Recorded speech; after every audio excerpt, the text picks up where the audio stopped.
seeing monsters out your window. No, you can't sleep, you pretend though. You don't have to play the hero. Hello అండి, welcome back to my channel. ఎలా ఉన్నారు మీరందరూ? నేనైతే చాలా చాలా బాగున్నాను. ఈ వ్లాగ్ వచ్చి మండే ఈవినింగ్ నుంచి ట్యూస్డే ఈవినింగ్ వరకు పిల్లలు అప్పుడే స్కూల్ నుంచి వచ్చారనమాట. ఆ రోజు నేను అసలు ఏమీ వంట చేయలేదు, అలా పడుకునే ఉన్నాను మా కుట్టిగడ పక్కన. ఇంకా పిల్లలు రాగానే ఎత్తుకేసుకుంటున్నారనమాట. ఏం వంట చేశాను తినేద్దాం అర్జెంటుగానే. కరెక్ట్గా అదే రోజు నేను ఏం చేయలేదు, అదే రోజు వాళ్ళకి బాగా ఆకలేస్తూ ఉందంట. ఎందుకని అని అంటే స్కూల్లో పెట్టిన ఫుడ్ నచ్చలేదంట ఇద్దరికి. చికెన్ సంథింగ్ ఏదో పెట్టారు, ఇద్దరికి నచ్చలేదంట.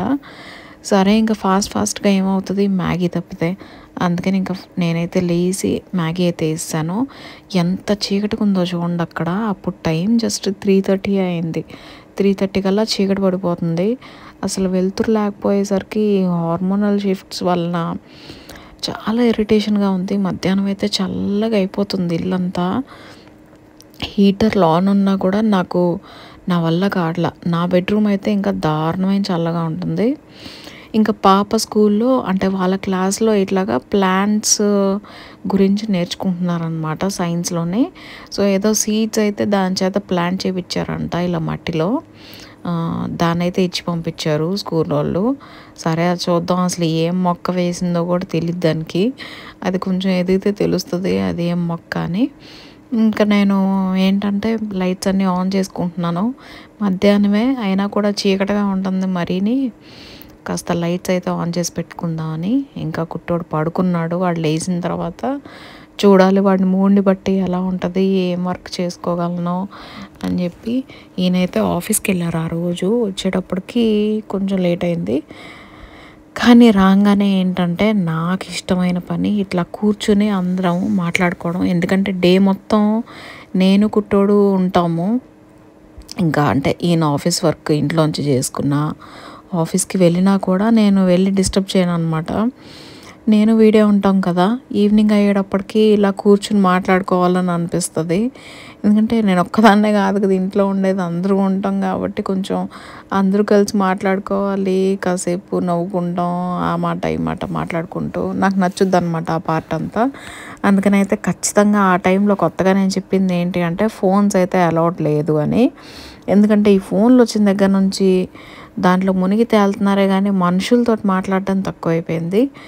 ఇంకా అక్కడ ఏంటంటే స్నాప్చాట్ ఫిల్టర్స్ ట్రై చేస్తుంది అనమాట పాప మా మీద. అసలు విచిత్రమైన ఫిల్టర్లన్నీ పెట్టి సావగొడుతుంది మమ్మల్ని నవ్వి. ఇంకా అది వేసుకున్న డ్రెస్సులు ఏంటో మరి సడన్గా దానికి ఇండియన్ వేర్ వేసుకోవాలి అని అనిపిస్తుందంట. ఇంకా అందుకని వరుస పెట్టి అన్నీ చుడిదార్లు తీస్తుంది. నాకు కూడా కొంచెం ప్రశాంతంగా అనిపిస్తుంది. ఎప్పుడు చూడు ప్యాంట్లు టీషర్ట్లు నైట్ డ్రెస్సులుగా వాడి చిరాకు వచ్చేసింది నాకు కూడా దాన్ని చూసేలాగా. ఇది బెటర్ అని అనిపించింది. ఈసారి వెళ్ళినప్పుడు ఎవరన్నా తెప్పించుకోవాలి ఇలాంటివి కుట్టించుకుని అని అనిపించింది చూసిన తర్వాత. ఇంకా మా కుట్టోడు మూడు బాగుంది కదా అని చెప్పి అయితే పఫ్స్ చేద్దామని అనుకున్నాను. ఎగ్స్ అయితే బాయిలింగ్కి పెట్టేశాను అనమాట. ఎగ్ పఫ్స్ చేద్దామని. చికెన్ ఉంటే చికెన్ కూడా యాడ్ చేసేదాన్ని, కానీ చికెన్ లేదు ఇంట్లోని. ఇంకా అందుకని ఉత్త ఎగ్ పఫ్లు అయితే పెట్టాను అనమాట. ఆనియన్స్ కూడా కొంచెం గ్రేవీ లాగా వేద్దాము అని అనుకుంటున్నాను, ఉప్పు కారం అది వేసి. ఎప్పుడు చేసేదే, కాకపోతే నాకు ఎప్పుడు కుదరదు అనమాట. నేను ఎప్పుడు పఫ్స్ చేసినా కూడా నేను రికార్డ్ చేద్దామని అనుకుంటాను, ఎలా చేస్తున్నాను ఏంటి అని, అస్సలు అవ్వదు. హడావుడిగా చేసేస్తాను. కరెక్ట్ అదే టైంకి ఈయన ఎవరో ఒకరితో మాట్లాడుతుంటారు, లేదంటే ఆఫీస్ పని చేస్తూ ఉంటారు. నేను ఒక్కదాన్నే వాడిని చూసుకుంటూ వంట చేస్తాం, ఇదంతా అవ్వదనమాట. లక్కీగా ఆ రోజు ఎందుకునో వాడు బాగున్నాడు, ఈయన పట్టుకుని ఉన్నారు. అండ్ మా పెద్దోడు వీడియో తీస్తున్నాడు అక్కడ. ఇంకా కొన్ని విషయాలు అయితే మీతో షేర్ చేసుకోవాలి అని అనుకున్నాను ఈ వ్లాగ్లోని. లాస్ట్ ఫ్యూ వ్లాగ్స్లో కొన్ని క్వశ్చన్స్ వచ్చినాయి నాకు, అవైతే ఆన్సర్ చేయాలి. మన సబ్స్క్రైబర్ ఒకళ్ళు అయితే అడిగారు, ఇట్లాగా ఇంట్లో వాళ్ళకి దగ్గర లేకుండా దూరంగా ఉంటూ పండగల టైంలో వాళ్ళని మిస్ అవుతున్నట్టుగా అనిపిస్తే ఎలా ఆ ఫీలింగ్ని ఓవర్కమ్ చేయాలి అని. మంచి క్వశ్చనే. ఎందుకంటే నాకు అంటే పెద్దగా బాధపడను. టు బీ ఫ్రాంక్ చెప్పాలంటే నాకు ఫస్ట్ నుంచి అలా అలవాటైపోయింది. ఎప్పుడైతే నాకు బాగా ఇదనిపించింది, డెలివరీ అయిన తర్వాత మమ్మీ వాళ్ళు వెళ్ళిపోయినప్పుడు కొంచెం ఒక 2 రోజులు నాకు తేరుకోవడానికి టైం పట్టిందనమాట. ఒక 2-3 డేస్. దాని తర్వాత మామూలు అయిపోయింది. దానికి ముందు ఎలా ఉండేదాన్నో అలానే ఉండేదాన్ని. But most of the people ఏంటంటే హోమ్ సిక్ ఫీలింగ్ కొంచెం ఎక్కువే ఉంటుంది. ఆ టైంలో చేయవలసింది ఫస్ట్ థింగ్, నేను అట్లీస్ట్ నా వరకు అయితే ఉన్నప్పుడు, వాళ్ళు మనతోటి ఉన్నప్పుడో లేకపోతే మనం వాళ్ళ దగ్గరికి వెళ్ళినప్పుడో పేరెంట్స్ దగ్గరికి make most of the things అన్నమాట. లైక్ మీరు కలిసి చేయగలిగేవి, మెమరీస్గా మీరు పెట్టుకోవాలి అని అనుకునేవి వీడియోస్ తీసుకోండి, ఫొటోస్ తీసుకోండి, కలిసి టైం బాగా స్పెండ్ చేయండి, ఎంజాయ్ చేయండి బాగా. ఎందుకంటే కలిసి ఉన్నప్పుడే ఇదనేది కుదురుతుంది. మళ్ళీ దూరం అయిపోయిన తర్వాత అవన్నీ ఏంటంటే మనకి మెమరీస్ అనేవి తలుచుకుని ఆనందించడానికి కొంచెం ఇది ఉంటుంది అనేది నా ఫీలింగు. సో టైంని బాగా ఉపయోగించుకోండి వాళ్ళతో ఉన్నప్పుడు, టైం వేస్ట్ చేయకుండా వేరే వేరే వాటి మీద. అదైతే నేను చెప్తాను. ఇంకా ఇంకోటి మెయిన్ థింగ్ నేను ఇదయ్యేది ఏంటంటే, లైక్ ఫర్ ఎగ్జాంపుల్, చిన్న ఎగ్జాంపుల్, మొన్న కుట్టోడు బ్యాప్టిజం అయింది. ఆ టైంలో నేను బాగా మిస్ అయింది అత్తయ్యని. అత్తయ్య ఉండుంటే కనుక ఆ హ్యాపీనెస్ వేరే ఉండేదే అని చెప్పి, అత్తయ్య వేరే ఊరిలో లేరు, ఆవిడని మళ్ళీ తీసుకురావడానికి అయితే అవ్వదు, చనిపోయారు. ఆ విషయం అయితే తెలుసు. బట్ స్టిల్ ఎక్కడో లోపల ఫీలింగ్ ఉంటుంది కదా, మిస్ అయ్యాము అని చెప్పి. అట్లీస్ట్ నా వరకు నేనేం చేస్తానంటే, అత్తయ్య ఉండుంటే ఎలా ఉండేది, ఎప్పుడు నేను ఏం చీర కట్టుకోవాలి ఏంటి అని అడిగేదాన్ని అనమాట. చాయిస్ ఇచ్చేదాన్ని, ఇదా ఇదా అని చెప్పి, ఏదో ఒకటని చెప్పి చెప్పేవాళ్ళు, అదే వేసుకునేదాన్ని. అది చూసి ఆనందించేవాళ్ళు అనమాట బాగా. బాగుంది బాగుంది అని అనుకుంటూ. లాస్ట్ బ్యాప్టిజం అప్పుడు కూడా పాత చీర కట్టుకుందాం అని అనుకున్నాను. కానీ ఒకవేళ అత్తయ్య ఉండుంటే ఖచ్చితంగా కొత్త చీర కట్టుకోని అనేవాళ్ళు, అండ్ ఖచ్చితంగా అదే పాయింట్అవుట్ చేసేవాళ్ళు. ఇంకా అలా అని చెప్పి నేను అది కట్టుకోవడం, మంచిగా తయారవటం, అతనికి నచ్చినట్టుగా ఉండటం, ప్రేయర్ చెప్పుకోవడం, ఇట్లా అయితే అనుకుంటా నేను. అలా చేయటం వల్ల ఏంటంటే మనం ఇంకా కొంచెం దగ్గరగా ఉన్నట్టుగా అనిపిస్తుంది అనమాట. మన పేరెంట్స్కి కానివ్వండి, మనకి ఇష్టమైన వాళ్ళు, అట్లీస్ట్ మనం లోన్లీగా ఫీల్ అవ్వకుండా, డిప్రెస్డ్గా ఫీల్ అవ్వకుండా ఉంటుంది అనమాట. సో అందుకని నేనైతే అలా చేస్తాను. ఒకవేళ అత్తయ్య ఉండుంటే ఏం చేసేవాళ్ళు అనేది ఆలోచించుకుని అలా అయితే చేశాను అనమాట. సో మిస్ అవ్వాము అనే ఆలోచన రాదు మ్యాక్సిమమ్. అదొక పాయింట్. పండగల టైంలో మిస్ అవుతాం ఖచ్చితంగానే. ఆ టైంలో ఏం చేయాలి, ఒకవేళ పేరెంట్స్ ఉన్నారు అండ్ వాళ్ళతో మిస్ అవుతున్నాం, చిన్న చిన్న సర్ప్రైజెస్ ఇచ్చుకోండి. ఈ మధ్యన చాలా మంచి మార్కెటింగ్ ఇది వచ్చేసింది ఇండియాలోనే. చిన్న చిన్న సర్ప్రైజెస్ ఇవ్వడం, వాళ్ళు ఆర్డర్ చేసి ఇంటికి డెలివర్ చేయండి అని అంటాం. లైక్ రాఖీ అయింది లాస్ట్ టైము మా పెద్దమ్ముడికి. నేను అసలు చాలా సంవత్సరాలు అయింది దగ్గరుండి కట్టి రాఖీని. లాస్ట్ ఇయర్ అయితే అసలు పంపించడానికి కూడా అవ్వలేదన్నమాట ఆర్డర్ చేసి. కానీ ఈ ఇయర్ ఎట్లయినా పంపించాలి అని అనుకున్నాము. లాస్ట్ మినిట్లో వెతుకుతుండగా ఒక మార్కెటింగ్ ఇది దొరికింది. వెంటనే అయితే దాంట్లో ఆర్డర్ చేస్తే మిడ్ నైట్ ఆర్డర్ చేసాం, నెక్స్ట్ డే మార్నింగ్కి రాఖీ అనమాట. చక్కగా డెలివర్ చేసేసారు. సో అలాగా చాలా ఆప్షన్స్ వచ్చేసినాయి ఇండియాలో ఇప్పుడు.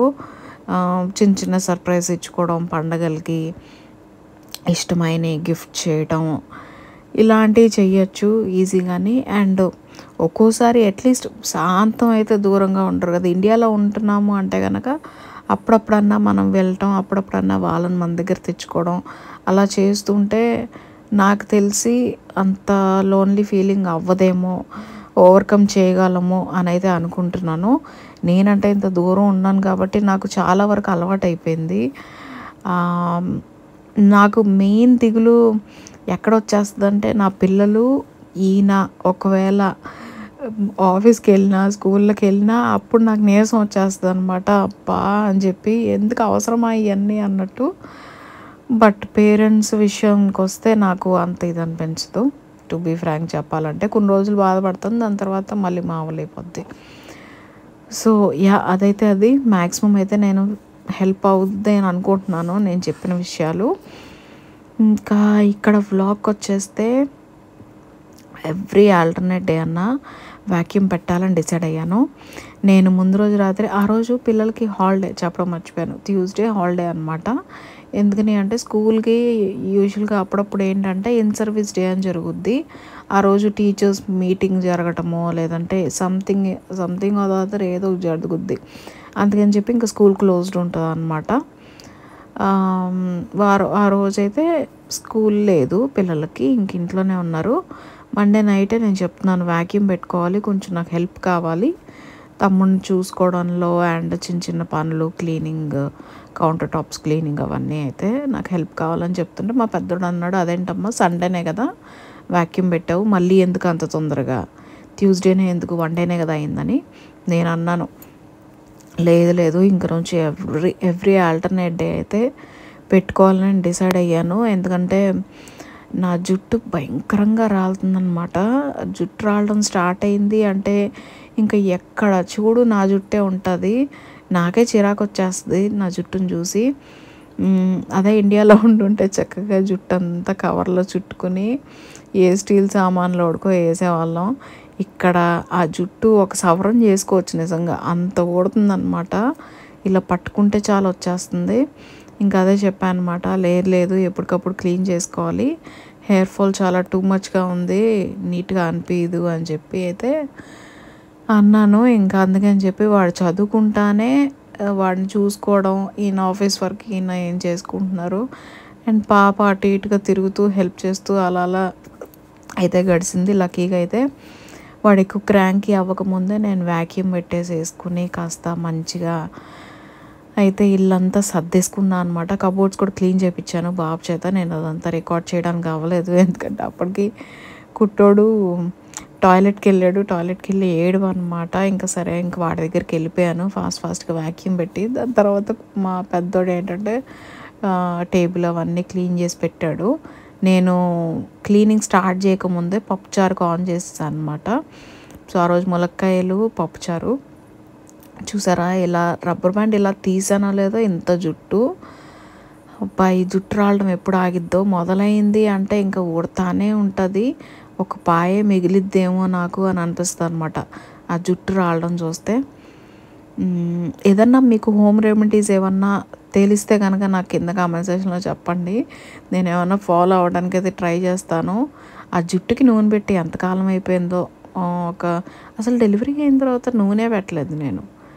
అది నూనె పెట్టంగానే నాకేంటంటే చాలా చిరాకుగా అనిపించేస్తుంది, ఆయిలీగా. నాకు అసలు నూనె అంటేనే చిరాకు. అందులోని ఇక్కడ ఏంటంటే వెంటనే తలస్నానాలు చేయాలంటే మళ్ళీ చలికి జలుబు చేసేస్తుందేమో అని చెప్పి టెన్షన్ అనమాట. వైట్ హెయిర్ కూడా బాగా ఎక్కువైపోయింది. ఈయన అంటారు హెన్నా పెట్టుకుంటే నాకు వెంటనే జలుబు వచ్చేస్తుంది. అందుకని ఇంకా అది కూడా కుదరట్లే, ఇంకా అలానే మేనేజ్ చేస్తున్నాను. ఏముందిలే ఇప్పుడు ఎవరు చూశారు, ఎవరేమనుకుంటారు అన్నట్టుగా. ఇంకా వంట అయితే అయిపోయింది, స్నానాలు అయిపోయినాయి. పాపకి ఏంటంటే ఈవినింగ్ స్విమ్మింగ్ ఉందన్నమాట. ఇంక అందుకని దాన్ని ఇంకా స్నానం చేయొద్దు, ఎలాగో స్విమ్మింగ్కి వెళ్తావు కదా ఇంక అక్కడ చేయాల్సి వస్తుంది అని అయితే చెప్పాను. ఇంక అందుకని అది అలాగే ఉందన్నమాట. ఏంటిది పప్పుచారు ఒక్కటే చేశాను, ఫ్రై ఏం చేయలేదు. అందుకని ఇంకా అప్పడాలు వేయించే ఓపిక లేక చిప్స్ వేసి పెట్టమ్మా బౌల్లో అని చెప్పాను అనమాట. అందుకని చెప్పి చిప్స్ తీసింది బౌల్లో వేయటానికి అని చెప్పి. లాస్ట్ బ్లాగ్లో ఒకళ్ళు స్వీడన్లో పర్సంటైల్స్ ఫాలో అవుతారా బేబీ వెయిట్కి సంబంధించి అని అడిగారు. ఇక్కడ ఫాలో అవుతారండి. ప్రతిసారి చెక్ చేసినప్పుడల్లా, అపాయింట్మెంట్స్ ఉన్నప్పుడల్లా చెక్ చేస్తారు. చెక్ చేసి మనకు చెప్తారు కరెక్ట్ గ్రోత్ అవుతుందా లేదా అని చెప్పి. నేను సేమ్ ఇష్యూస్ దానివలన చాలా తలకాయ నొప్పులు కూడా ఉన్నాయి. ప్రెగ్నెన్సీ టైంలో కూడా నేను చాలా ఫేస్ చేశాను అవి. నాకు జెస్టేషనల్ డయాబెటీస్ ఉండింది ప్రెగ్నెన్సీ టైం అంతా. ఇన్సులిన్ తీసుకున్నాను అనమాట. మెట్ఫార్మిన్ అవ్వదు, మెట్ఫార్మిన్ వలన బేబీ వెయిట్ తగ్గిపోతుంది, ఇన్సులిన్ తీసుకోవాలి అని చెప్పారు. సో ఇన్సులిన్ అయితే తీసుకున్నాను త్రూ అవుట్ ప్రెగ్నెన్సీ. అప్పుడు కూడా ఏంటంటే డయాబెటీస్ ఉంది, ఎక్కువ తినడానికి కాదు, లిమిట్లో తినాలి. ఎంత ఆకలిగా ఉన్నా, ఎంత కడుపుతోటి ఉన్నాము అన్నా కూడా లిమిట్లో తినాలి. అండ్ మాకేంటంటే ఇక్కడ ఏమంటారు, దొరికే ఐటమ్స్ అన్నీ లైక్ రైస్ కానివ్వండి, ఫ్రూట్స్, వెజిటేబుల్స్ ఏదైనా కూడా ఒక సింబల్ ఉంటుందన్నమాట డయాబెటీస్ వాళ్ళు తినేది. దాంట్లో ఏంటంటే లో షుగర్ అండ్ లో ఇవి ఉంటాయి, హై ప్రోటీన్ వాల్యూస్ ఉంటాయి. అలాంటిది తీసుకోమని చెప్పారనమాట. సో మ్యాక్సిమం అవే వాడాను. దానివల్ల ఏంటంటే వెయిట్ గెయిన్ అనేది ఫాస్ట్గా అవ్వలేదు బేబీది. అరౌండ్ 9 months అవుతుంది, 9th month స్టార్ట్ అవుతుంది అనగా 1.8 1.9 సమ్ అరౌండ్ అంతే, ఆ రేంజ్లోనే ఉండిందనమాట వెయిట్ అనేది. అప్పుడు డాక్టర్స్ అన్నారు ఇది చాలా తక్కువ వెయిట్, ఇంకా పెరగాలి డెలివరీ టైంకి. అండ్ సి సెక్షన్ చేస్తున్నాం కాబట్టి స్కెడ్యూల్ డెలివరీ కాబట్టి స్కెడ్యూల్ చేసిన టైం కల్లా బేబీ వెయిట్ అనేది ఎంతన్నా ఉండాలి అని చెప్పి మాకు టార్గెట్ లాగా ఇచ్చారనమాట. కానీ నేను అప్పుడు చెప్పింది ఏంటంటే అంతకుముందు 2 పిల్లలు కూడా పుట్టింది ఓవర్ వెయిట్ కాదు. ఓవర్ వెయిట్ నా సెన్స్లో 4 kgs అబవ్ అంటే ఓవర్ వెయిట్ అన్నట్టు అది. ఇక్కడ ఏంటంటే నాకు అట్లీస్ట్ 2.5 ఆ రేంజ్ అన్నా ఉండాలి అని చెప్పి అన్నారు. కానీ పిల్లలు ఇద్దరు ముందు బాబు పాప ఇద్దరు 2.3 ఆ రేంజ్లో పుట్టారనమాట ఇండియాలో. నేను అదే చెప్పాను. చెప్తే వాళ్ళు అన్నారు అదేంటి అంత తక్కువ వెయిటా, అంత తక్కువ వెయిట్ ఎలా అయ్యింది అసలు ఇండియాలో అని చెప్పి. నేను అప్పుడు ఏమి ప్రాబ్లం అవ్వలేదు మాకు ఇండియాలో ఉన్నప్పుడు, అది నార్మల్ వెయిట్ లాగానే కన్సిడర్ చేశారు అని. అంటే ఇక్కడ మనం గుర్తుపెట్టుకోవాల్సింది అందరు పిల్లలు ఒకటేలాగా కాదు, ఎవరి ఇది వాళ్ళకు ఉంటుంది అండ్ ఎవరి జీన్స్ వాళ్ళకు ఉంటాయి. అండ్ ప్లేసెస్ని డిపెండ్ చేసుకుని ఒక్కొక్క దగ్గర ఒక్కొక్కలాగా ఉంటుంది అని అయితే గుర్తుపెట్టుకోవాలి. ఆవిడ వెంటనే అనింది మేబీ ఇండియాలో బాడీ స్ట్రక్చర్కి సంబంధించి ఇంతే ఉంటుందేమో అని చెప్పి. నాకైతే తలకాయ ఎక్కడ కొట్టుకోవాలో అర్థం కాలేదు. ఈయనకు కూడా కోపం వచ్చిందనమాట. అంటే ఇండియాలో ఉంటే బాడీ స్ట్రక్చర్ అంత చిన్నగా అండర్ వెయిట్ లాగా ఉంటుంది, అలా కాదు. ఇప్పుడు 2 kgs అంటే మంచి హెల్దీ వెయిట్ అన్నట్టే. ఎందుకంటే బేబీ పుట్టిన తర్వాత ఎలాగో ఫీడ్ చేస్తాము, ఎలానో పెరుగుద్ది, వాటర్ వెయిట్ తగ్గిపోద్ది. డెలివరీ అయిన తర్వాత వాటర్ వెయిట్ తగ్గినాక మనకు చెక్ చేస్తారు పిల్లల్ని, అప్పుడు ఇంకా ఫీడింగ్ స్టార్ట్ చేస్తాము, గెయిన్ అనేది ఉంటుంది వెయిట్. నాకు అప్పుడు కూడా అర్థం కాలేదు వీళ్ళు ఏ లెక్కన ఇది చేసుకున్నారు అని చెప్పి. ఏమో వీళ్ళకున్న రేషియోస్ వీళ్ళకున్నాయేమో, నేను కనుక్కోవడానికి పెద్ద ఇంట్రెస్ట్ చూపించలే. ఎందుకంటే అప్పుడు నాకు చాలా ఫ్రస్ట్రేషన్లో ఉన్నా అనమాట. ఆల్రెడీ ముందు పుట్టిన ఇద్దరు ఆల్మోస్ట్ అదే రేంజ్ వెయిట్లో పుట్టారు, ఇదేమో పెద్ద సమస్య కూడా కాదు టెన్షన్ పడడానికి అని అయితే నేను చాలా లైట్ తీసుకున్నాను.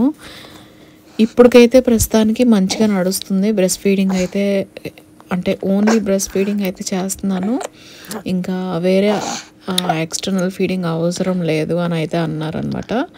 గ్రోత్ అయితే బాగుంది అని చెప్పి.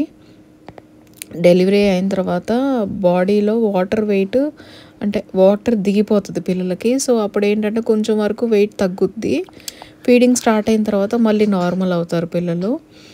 అది చెక్ చేశారనమాట స్టార్టింగ్లో, పెరుగుతున్నాడా లేదా అని చెప్పి. బాగానే ఉంది అని అనిపించిన తర్వాత ఇంకా అసలు అంత బాగానే ఉందన్నమాట, పెద్దగా ఇది ప్రాబ్లం ఏం లేదు, గ్రాఫ్ పెరుగుతుంది అని అన్నారు. సో అలాగా అయితే అయ్యింది. ఒక్కొక్క రీజన్లో ఒక్కొక్కలాగా ఉంటుందండి. వాళ్ళు ఏంటంటే మెయిన్ ఇక్కడ ఉన్న వాళ్ళతోటి కంపేర్ చేస్తారు. సో పర్సంటైల్ అంటేనే అది కదా, ఇక్కడున్న స్టాటిస్టిక్స్ తోటి కంపేర్ చేసి అయితే డిసైడ్ చేస్తారేమో అని నేను అనుకుంటున్నాను. But most of the times genetics major role play చేస్తుంది. ప్రతిసారి ప్రతి ఒక్క పిల్లలు ఇదే రేంజ్ ఆఫ్ వెయిట్లో ఉండాలి, ఇదే రేంజ్ ఆఫ్ డెవలప్మెంట్లో ఉండాలి అంటే కాదు, ఎవరి పేజ్లో వాళ్ళు ఉంటారు. సో అదైతే నా ఉద్దేశం. ఏదో ఒక విధంగా అయితే మీకు హెల్ప్ అవుతుందని అనుకుంటున్నాను నేను ఇచ్చిన ఇన్ఫర్మేషన్. ఇంకా వ్లాగ్కి వచ్చేసరికి ట్యూస్డే ఈవినింగ్ అనమాట. ఏంటంటే వెన్స్డే నేను ఆఫీస్కి వెళ్ళాలి. సో ఆఫీస్కి వెళ్ళాలి అంటే నేను ముందు రోజు నైటే అన్నీ ప్రిపేర్ చేసేసుకోవాలి, అట్లీస్ట్ రెడీ అన్నా చేసుకోవాలి వంటకి. ఎందుకంటే నేను ఒక్కదాన్నే ఉంటాను, పిల్లలు స్కూల్కి వెళ్ళిపోతారు, చేయడానికి అవ్వదు. అండ్ ఈయనకు కూడా లంచ్ బాక్స్ ప్యాక్ చేయాలన్నమాట. ఇంక ఈజీగా ఏమైపోద్ది, కలుపుకునే పని ఉండకుండా ఆఫీస్లోని సాంబార్ పెట్టేద్దామని అనుకున్నాను. ఫ్రై ఏం చేయట్లేదు, సాంబార్ ఒక్కటి చేయటమే నాకు పెద్ద టాస్క్ అన్నట్టుగా అనమాట. వీడి మధ్యన ఏంటంటే నేను ఎదురుగా ఉండాలి లేదా ఎత్తుకునే ఉండాలి. వదిలేనా గట్టిగా అరుస్తున్నాడు. అది ఎవరి దగ్గర వదిలేసి వెళ్ళినా అంతే. ఈయనతోటైతే కొంచెం బెటర్ అనమాట, కాసేపు అన్నా ఉంటాడు, లేదంటే కష్టమే. ఈయన ఏంటంటే ఆఫీస్ అయిపోయింది, పాపని తీసుకుని స్విమ్మింగ్కి వెళ్ళారనమాట. స్విమ్మింగ్కి వెళ్తూ డైపర్స్ అయిపోయినాయి అంటేనే ముందు డైపర్స్ ఇచ్చేసేసి ఇంటి దగ్గర అప్పుడు మళ్ళీ బయలుదేరారు పాపని తీసుకుని. అదే ఇందాక చూపిస్తున్నాను మీకు. ఇంకా సాంబార్కి అయితే ప్రిపేర్ చేసుకుంటున్నాను తొందరగా అయిపోవడానికి. కుక్కర్లో ఆల్రెడీ పప్పుచారు ఉండింది, ఇంకా కుక్కర్ కడిగి మళ్ళీ పెట్టుకునేంత తీరిక లేదు. వాడు అవునమ్మా, నేను వాడు ఇచ్చిన కాసేపు గ్యాప్లోనే ఫాస్ట్గా చేసేసుకోవాలి అని చెప్పి క్రాక్ పాట్లో పెట్టేద్దామని అనుకున్నాను. క్రాక్ పాట్లో అయితే ఏంటంటే చాలా ఈజీగా అయిపోద్ది అండ్ సౌండ్ కూడా రాదు. మా వాడికి కాసేపు పడుకుంటాడు కదా, ఈవినింగ్ ఒక అరగంట అన్నా పడుకుంటాడు, అంతకు మించి పడుకోడు. ఇంకా అలా అని చెప్పి క్రాక్ పాట్లో పెట్టేద్దాము అని కట్ చేసి పెట్టుకుంటున్నాను అనమాట. కందిపప్పు ఆల్రెడీ వేసేసాను, ఇంకా క్యారెట్, ఉల్లిపాయలు. సాంబార్కి అయితే ఒక రకంగా కట్ చేస్తాను వెజిటేబుల్స్ అన్నీ, వేరే కర్రీస్కి అయితే వేరే రకంగా. సాంబార్కి అయితే ఇట్లా కట్ చేసుకుంటే బాగుంటుంది, పెద్దగా కొంచెం కనిపించేలాగా ముక్కల్ని. ఇంకా క్రాక్ పాట్లో చాలా ఈజీగా అయిపోద్ది. అసలు యాక్చువల్గా చింతపండు పులుసు అవన్నీ కూడా క్రాక్ పాట్లోనే వేసేస్తే ఇంకా ఈజీ అయిపోద్ది. కానీ ఏంటంటే నేను గిన్నె ట్రాన్స్ఫర్ చేసుకుంటా, ఎందుకంటే దాంట్లో రైస్ కూడా నేను పెట్టుకోవాలి. రైస్ నాకు గిన్నెలో వండుకోవడం ఇష్టం ఉండదు, అదొక పెద్ద పని అనమాట, తలకాయ నొప్పి పని. ఎందుకంటే నీళ్లు పొంగేటప్పుడు మళ్ళీ మూత తీసి పెట్టుకోవడం ఇవన్నీ నా వల్ల కాదు. అందుకనే ముందు ఇదైతే ఉడికిపోయిన తర్వాత ఇది తీసి మళ్ళీ వేరే గిన్నెలో తాలింపు పెట్టేసేసుకుని మళ్ళీ రైస్ అయితే ఆన్ చేసేసుకున్నాను. ఎందుకంటే నాకు నైట్ నేను రైసే తింటున్నా, ఫీడింగ్ ఇచ్చినప్పుడు భయంకరమైన ఆకలేస్తుంది. నేను వేరే ఏం తిన్నా కూడా నాకు అది సరిపోవట్లేదు అనమాట, వెంటనే ఆకలేసేస్తుంది. మిడ్ నైట్స్ నా వల్ల కావట్లేదు ఆకలికి. ఇంకా అందుకని చెప్పి నేను రైసే తింటున్నాను కొంచెం పెట్టుకుని. పప్పుచారు అయితే ఉండింది, ఇంకా అదే వేసుకుని తినేద్దాం అనేది అనుకున్నా. బాగా వేడి చేసింది, అంటే గ్యాస్ట్రిక్ కాదు, హార్ట్ బర్న్స్ అంటారు కదా, అలాగా బాగా మంటగా ఉంటుంది, బాగా గొంతుకు వరకు వచ్చేస్తుంది మంట. అది డెలివరీ తర్వాత ఇదే అవ్వటం నాకు బాగా వేడి చేసిందని అయితే అర్థమైంది. అందుకని ఇంకా కొంచెం పెరుగన్నం కూడా తిందామని అయితే అనుకున్నాను.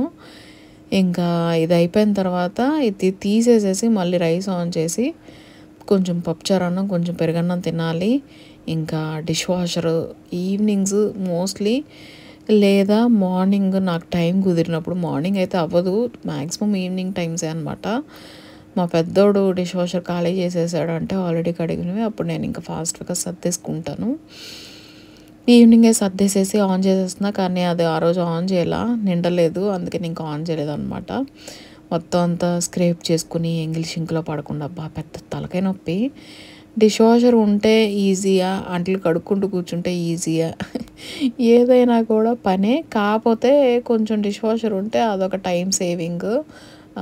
అంట్లు కడుక్కోవడానికి కొంచెం టైం పడుతుంది కదా, ఎంత కాదన్నా కూడా ఈజీయే కానీ టైం పడుతుంది. ఇండియాలో ఉంటే అమ్మో అసలు ఇదే వేరు.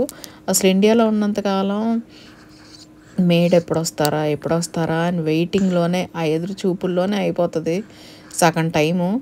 ఇంకా నేను అత్తయ్య చనిపోయినప్పుడు అక్కడే ఇరుక్కుపోయాం కదా అన్ని మంత్స్, అప్పుడైతే ఇంకా అసలు నాకు నరకమే అనమాట. అంట్లను చూసినప్పుడల్లా ఏడిపోయి ఇంకా. సో అదండి మా ఈవినింగ్ వరకు వ్లాగ్. ఎలా ఉంది నాకు కింద కమెంట్ చేసి చెప్పండి.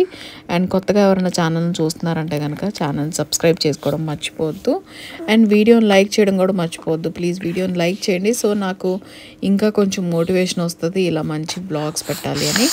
ఇంకేదైనా విషయాల గురించి మాట్లాడాలి అంటే కనుక నాకు కింద కమెంట్ సెక్షన్లో చెప్పండి, నేను తప్పకుండా అయితే ట్రై చేస్తాను మాట్లాడడానికి. సో అదండి ఈ బ్లాగ్కి. ఐ హోప్ మీకు ఈ బ్లాగ్ నచ్చిందని అనుకుంటున్నాను. నేనైతే మళ్ళీ ఇంకో మంచి వ్లాగ్లో కలుసుకుంటాను. అప్పటి వరకు take care. Bye bye. Seeing monsters out your window. No, you can't sleep. You pretend though you don't have to play the hero. 'Cause I got you like you got me. When the earth shakes, when the bombs scream, until our last breath, every heart